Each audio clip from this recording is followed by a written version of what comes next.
Bonjour les élèves de première F, je crois que c'est notre première vidéo ensemble pour l'enseignement scientifique. Donc certains sont habitués à ces petites vidéos.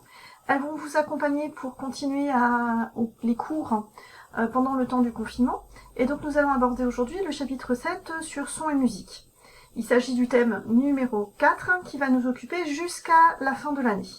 Dans ce thème, nous devons donc aborder et faire la différence entre un son pur et un son composé, c'est ce que nous allons voir aujourd'hui. Bien évidemment, en autonomie, je vous laisserai regarder les 2 vidéos sur YouTube qui vont vous permettre de répondre aux premières questions.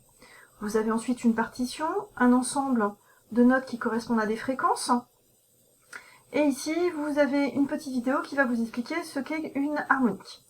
Ensuite, le document ici, c'est le plus intéressant, c'est celui qui correspond au logiciel que nous allons utiliser ensemble aujourd'hui, qui est Audacity.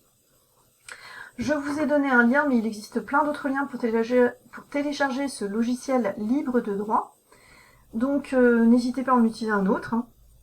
J'ai aucun souci, il y a des logiciels, ce logiciel est téléchargeable sur plein de sites, même des sites éducatifs ou des sites au niveau des rectorats et des académies. Donc l'idée étant de comprendre comment nous allons ouvrir le fichier du diapason que je vous ai envoyé par vie scolaire. Alors, je me retrouve sur la page du logiciel que moi j'ai téléchargé sur mon ordinateur. Vous retrouvez les menus Fichier, Édition, Affichage. Et en fait, c'est cet onglet-là qui va être le plus intéressant aujourd'hui, qui s'appelle Analyse, et l'onglet Fichier. Vous avez ensuite la loupe, qui va vous permettre effectivement d'aller voir le son de plus près, avec une augmentation et une diminution de la loupe à partir du moment où vous aurez sélectionné une partie du son. Dans un premier temps, il s'agit d'ouvrir le premier son qu'on vous a demandé. Donc il s'agit d'un A3 au diapason. Vous sélectionnez le son et simplement vous faites une ouverture, donc il demande de faire une copie. Et vous avez donc ici le son. Je peux en sélectionner une partie, tout simplement en indiquant ici la partie que je veux sélectionner. Et après, à l'aide de la loupe, je peux très bien agrandir ce son pour aller voir de quelle manière elle se trouve. Alors voilà la fonction mathématique dont on vous parle, qui en fait est tout simplement reliée ici à cette... Oh ben, je vais pas vous le dire quand même, ça répondrait à la question avant que vous cherchiez.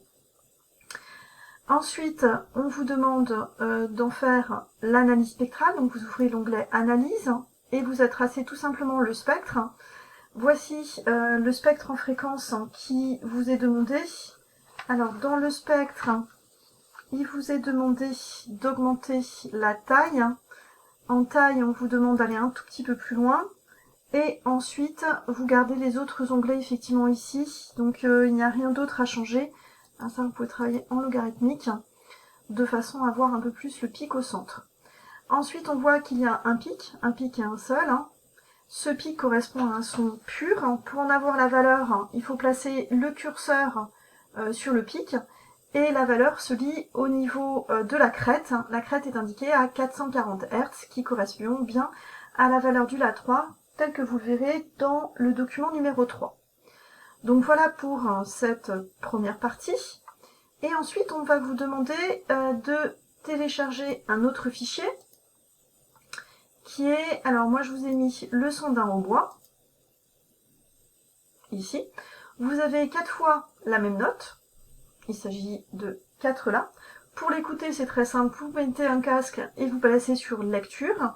Comme j'ai pas le retour son, c'est pas peine que je vous le fasse, puisque vous ne l'entendrez pas effectivement par l'intermédiaire de mon micro, qui est indépendant de mes haut-parleurs. Donc là, nous en sommes pour répondre à la partie 2, qui est d'importer le fichier son. Donc vous écoutez les 2 sons et vous allez voir effectivement à l'oreille qu'il s'agit de la même note jouée. De la même manière, avec l'outil sélection, je vais pouvoir sélectionner une seule note parmi les 4. Ensuite, je peux utiliser la loupe de façon à aller voir comment il signale.